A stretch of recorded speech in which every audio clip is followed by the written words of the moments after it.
día después de la boda hicimos las maletas, pero no para la luna de miel.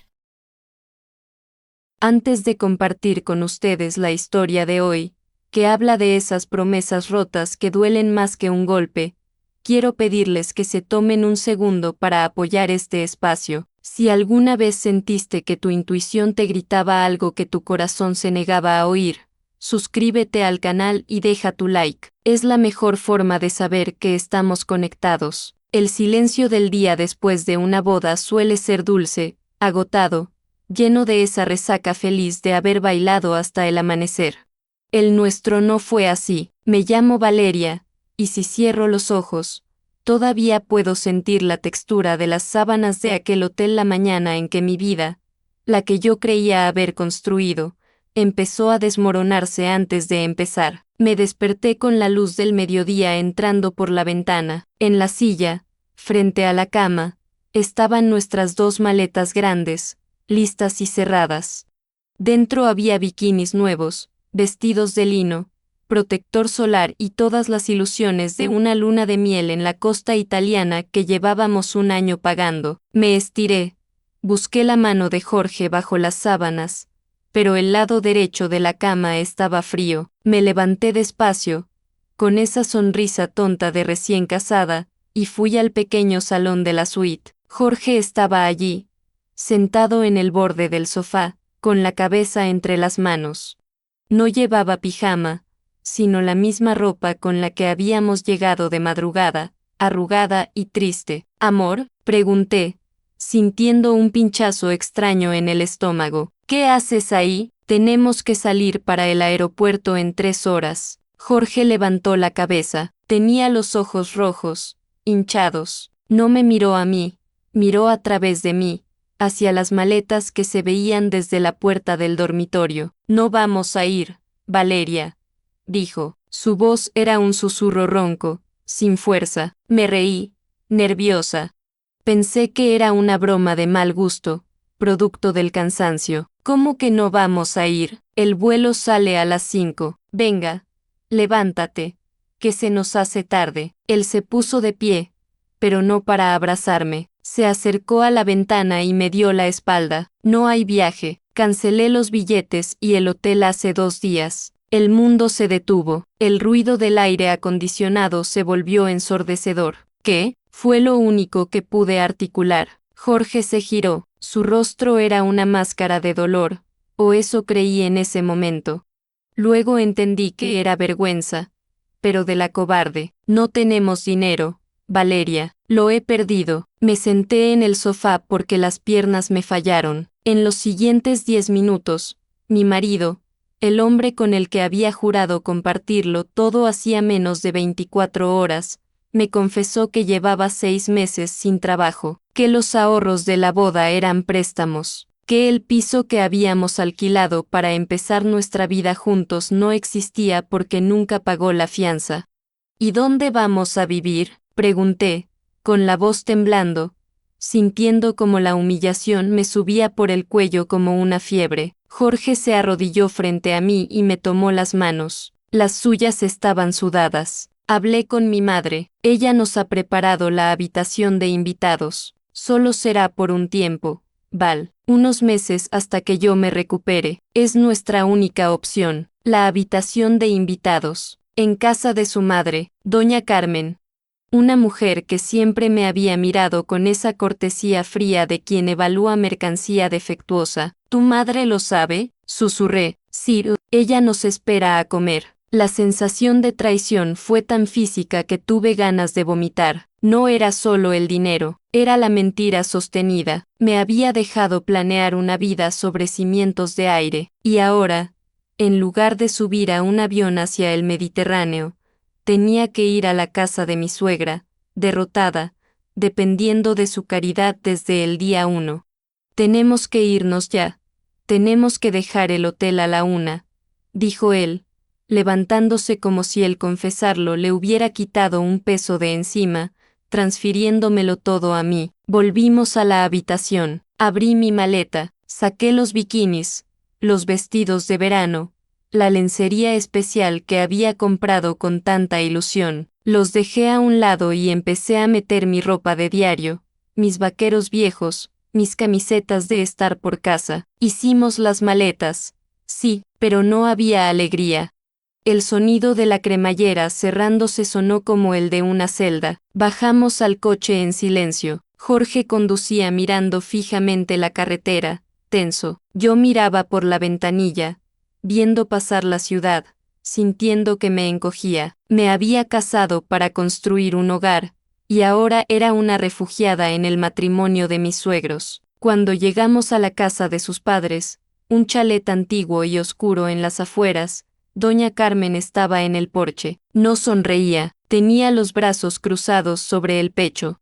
Jorge aparcó y bajó rápido, buscando refugio en las faldas de su madre. Yo tardé un poco más. Me miré en el espejo retrovisor. Tenía el rímel corrido y la cara pálida. Esto es temporal, me dije. Es solo un bache. Bajé del coche. Doña Carmen me miró de arriba a abajo. Vaya cara traes, hija, dijo, sin un ápice de compasión. Bueno, entrad. Ya sabía yo que esos aires de grandeza no os iban a durar mucho. Jorge no me defendió.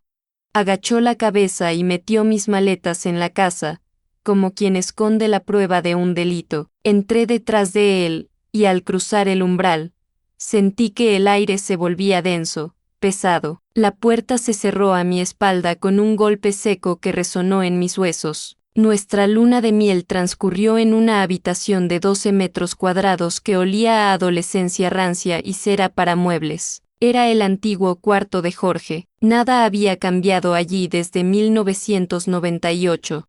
En las estanterías todavía estaban sus trofeos de fútbol del colegio y libros de texto amarillentos. Dormíamos en una cama de plaza y media donde, si uno se movía, el otro corría el riesgo de caerse. No había romance, no había susurros cómplices en la oscuridad. Solo había un silencio denso, interrumpido por los ronquidos de mi suegro en la habitación contigua y el tic-tac de un reloj de pared en el pasillo que parecía contar los segundos de mi condena. Los primeros días intenté mantener una actitud positiva. Me levantaba temprano, me duchaba, me vestía como si fuera a trabajar, aunque había pedido un mes de vacaciones para el viaje que nunca hicimos y bajaba a la cocina con la intención de ser útil. Pero Carmen, mi suegra, tenía un talento especial para hacerme sentir un estorbo sin decir una sola palabra malsonante. «Buenos días, Carmen. ¿Te ayudo con el desayuno?», preguntaba yo, intentando sonar alegre. Ella ni siquiera se giraba desde el fregadero. «No hace falta, hija. Aquí las cosas tienen su orden. Si quieres ayudar, intenta no gastar tanta agua caliente en la ducha. La caldera es vieja y la factura no se paga sola». Ese era el tono, sutil, pero cortante como un papel nuevo. Cada interacción era un recordatorio de que yo era una carga financiera. Lo que más me dolía no era la actitud de ella, sino la transformación de Jorge. El hombre ambicioso y seguro del que me había enamorado se estaba diluyendo frente a mis ojos. En cuanto cruzó el umbral de la casa de sus padres, regresó a los 15 años. Se despertaba a las 11, bajaba en pijama arrastrando los pies y se sentaba a esperar que su madre le pusiera el café delante. «Cómetelo todo, Jorgito, que estás muy flaco. Se ve que últimamente no comías bien», decía Carmen, lanzándome una mirada de reojo mientras le servía tostadas con una devoción empalagosa. Yo miraba a Jorge, esperando que dijera algo. «¿Qué dijera, mamá? Valeria cocina muy bien», o «por favor, no hables así». Pero él solo masticaba, asentía y bebía su café. Se dejaba querer, se dejaba infantilizar, buscando en ella el consuelo que le negaba su propia vergüenza. Una tarde, intenté hablar con él. Estábamos en nuestro cuarto. Él estaba tumbado en la cama mirando el móvil, supuestamente buscando ofertas de empleo, aunque yo vi el reflejo de un videojuego en sus gafas. «Jorge, esto no puede seguir así. Necesito saber cuál es el plan. Tengo mis ahorros. Podemos alquilar algo pequeño, un estudio». Él bufó, sin apartar la vista de la pantalla. No seas impaciente, Valeria. Acabamos de llegar. No voy a gastar tus ahorros en un alquiler precario. Mamá dice que es mejor que ahorremos todo lo que entre hasta que yo consiga algo estable. Aquí no pagamos nada. Pagamos con nuestra dignidad, Jorge, le repliqué, bajando la voz para que no nos oyeran a través de las paredes de papel. Tu madre me trata como si fuera una intrusa. ¿Exageras? Ella es así, solo está preocupada. Dale tiempo, dale tiempo. Esa se convirtió en su frase favorita, pero el tiempo en esa casa no curaba nada, solo lo pudría. La humillación real, la que me hizo entender que estaba sola en esa batalla, ocurrió un domingo, 2 semanas después de la boda. Era el día del famoso asado familiar. Vinieron la hermana de Jorge y su marido, gente exitosa, con casa propia y coches nuevos. Nos sentamos a la mesa. Carmen presidía, sirviendo los platos con una jerarquía militar. A Jorge le dio el trozo más grande de carne. A mí, me sirvió una porción que era casi todo grasa y hueso. No dije nada. Durante la comida, la conversación giró en torno al trabajo del cuñado de Jorge. Risas, anécdotas de oficina. Yo intenté participar, comentando algo sobre mi trabajo en la gestoría. Bueno, interrumpió Carmen, secándose la boca con la servilleta con un gesto lento. Menos mal que Valeria tiene ese trabajito, porque si fuera por la cabeza de mi hijo para los negocios. Se hizo un silencio incómodo. Jorge se puso rojo y bajó la vista al plato. Mamá, murmuró él. Mamá nada, siguió ella, implacable. Las cosas como son. Habéis querido una boda de príncipes sin tener dónde caeros muertos. Y ahora, aquí estamos. Yo encantada de ayudar. Claro, soy una madre, pero espero que Valeria sepa administrar mejor lo poco que entra a partir de ahora, porque ya veo que tú, hijo, te dejas llevar. Me quedé helada. Estaba insinuando que la culpa del desastre financiero era mía, que yo había exigido una boda de lujo. Jorge sabía perfectamente que yo había querido algo sencillo, que fue él quien insistió en el gran salón y la orquesta para impresionar a sus amigos. Miré a mi marido. Lo miré fijamente, suplicándole con los ojos que aclarara la verdad. Que dijera, no, mamá. Valeria quería algo íntimo. Fui yo quien gastó lo que no tenía. Jorge levantó la vista, cruzó su mirada con la mía por un segundo, y luego miró a su madre. Tienes razón, mamá, nos precipitamos. Vamos a ser más austeros. Sintió cómo se me revolvía el estómago. Me había vendido, para mantener la paz con su madre, para no decepcionarla más. Prefirió dejarme a mí como la esposa caprichosa y gastadora. Esa tarde, mientras lavaba los platos de todos, porque, por supuesto, esa era mi forma de pagar la comida, escuché a Carmen hablando por teléfono en el salón. Sí, aquí los tengo. No, ella es buena chica, pero un poco, ya sabes, de las que les gusta aparentar. Pobre mi Jorge, lo tiene agobiado, pero bueno, aquí estoy yo para enderezarlos. Se me cayó una taza de las manos. Se rompió en 1000 pedazos contra el suelo de baldosas. Carmen apareció en la puerta de la cocina al instante, con las manos en las caderas. Pero bueno, ¿es que también vas a romperme la vajilla? Esa taza era de mi abuela. Lo siento, se me resbaló, dije, sintiendo las lágrimas picar en mis ojos. Que sea la última vez. Y recoge eso bien. No quiero que nadie se corte. Me agaché a recoger los trozos de porcelana. Jorge estaba en el marco de la puerta, detrás de su madre. Me vio arrodillada, recogiendo los pedazos con las manos temblorosas. No se movió, no vino a ayudarme. Se dio la vuelta y se fue al jardín a fumar. Ahí, con un corte en el dedo índice que empezaba a sangrar y manchar la cerámica blanca, comprendí que mi matrimonio no se había cancelado, se había transformado en una dictadura doméstica donde yo era la empleada no remunerada y el chivo expiatorio, pero también supe, mientras miraba mi propia sangre, que no iba a aguantar esto para siempre.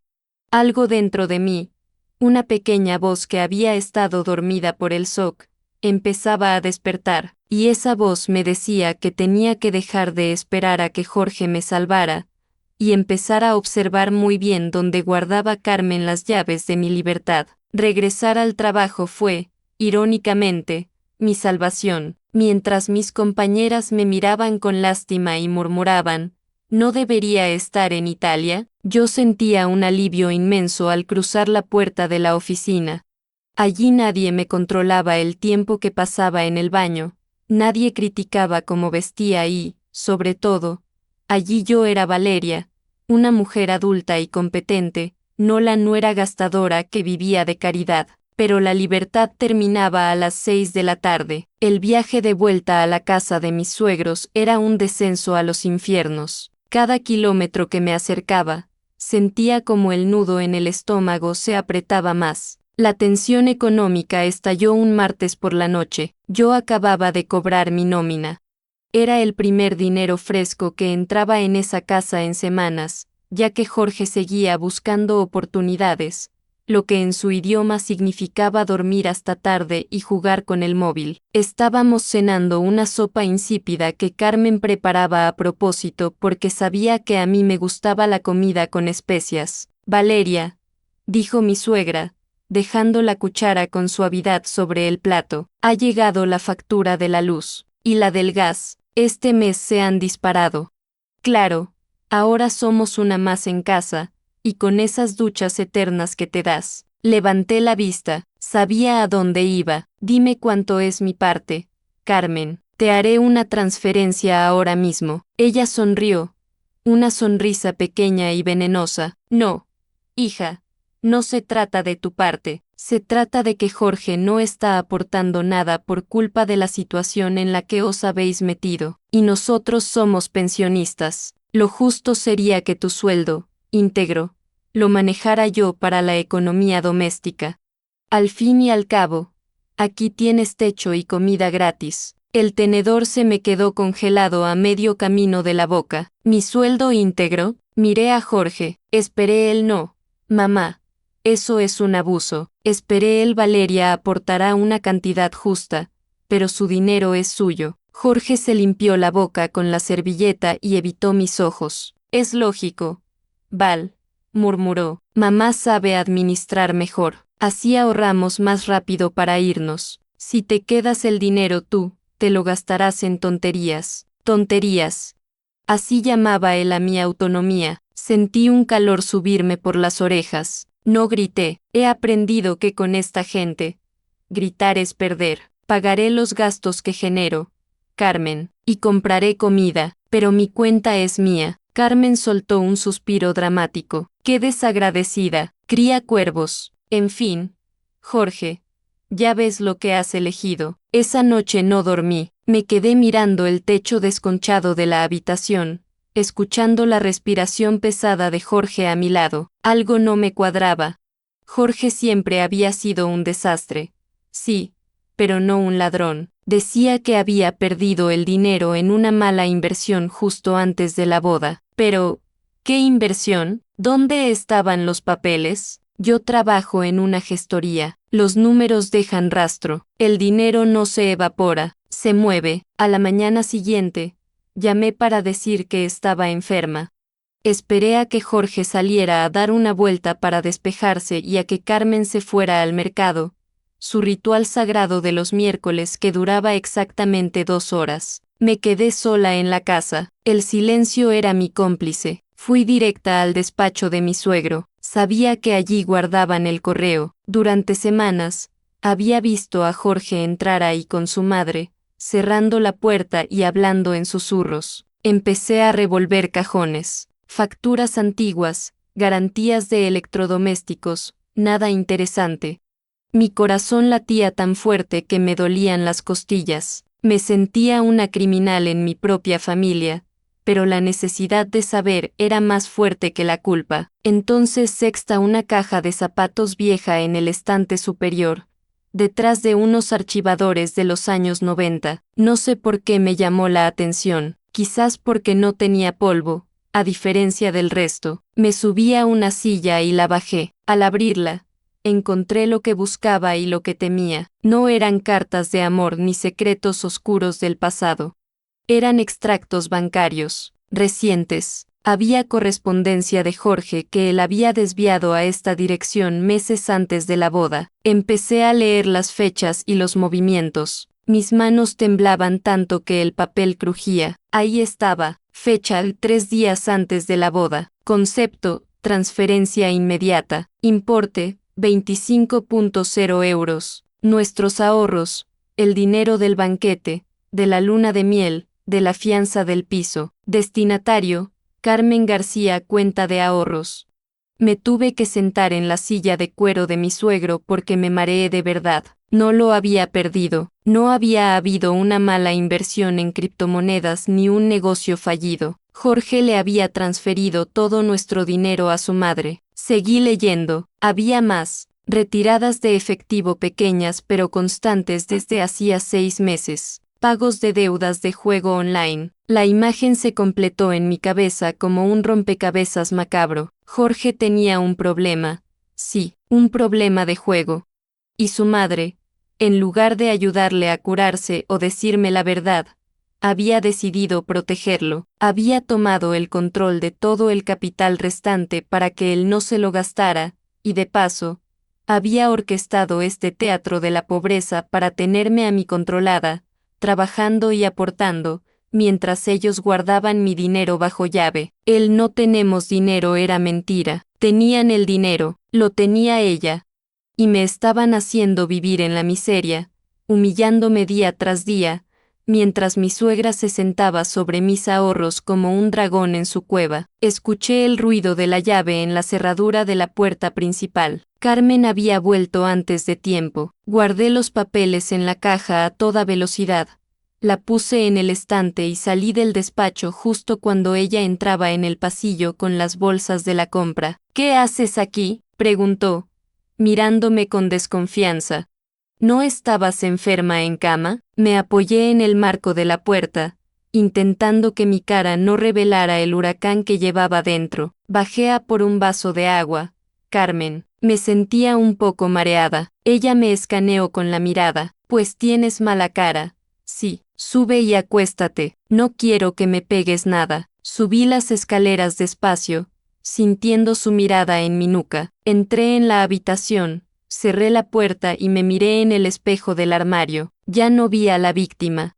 Vi a una mujer que acababa de encontrar el arma del crimen. Jorge entró 1 hora después. Me preguntó cómo estaba, con esa falsa preocupación que ahora me daba asco. Mejor, le dije, dándole una sonrisa que no llegó a mis ojos. Mucho mejor, mi amor. He estado pensando, tienes razón, tu madre sabe administrar mejor. Deberíamos confiar en ella ciegamente. Él sonrió aliviado. El pobre imbécil. Sabía que lo entenderías, Val. Es por nuestro bien. Sí, respondí, acariciándole la mejilla.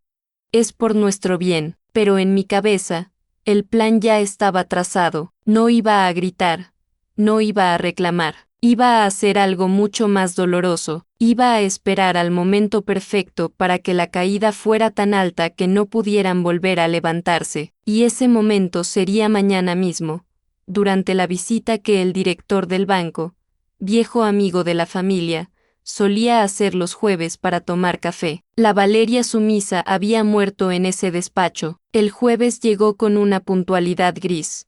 A las 5 de la tarde, el timbre sonó y doña Carmen corrió a abrir con su mejor sonrisa de anfitriona sufridora. Don Manuel, el director de la sucursal del barrio de toda la vida, entró con su traje de pana y ese aire de hombre que ha visto demasiados secretos financieros como para escandalizarse por nada. Se sentaron en el salón. Carmen sacó la vajilla buena, esa que a mí me tenía prohibido tocar, y sirvió café. Jorge estaba sentado en una esquina, encogido, moviendo la pierna con ese tic nervioso que le delataba cuando tenía miedo. Y bueno, Manuel, decía Carmen, suspirando, ya ves cómo estamos. Tiempos difíciles. Los chicos han tenido mala suerte con sus inversiones, pero aquí estamos, arrimando el hombro. La familia es lo primero. Yo entré en el salón en ese momento. No llevaba la bandeja de las pastas. Llevaba una carpeta azul en la mano. Me senté en el sofá vacío, frente a ellos.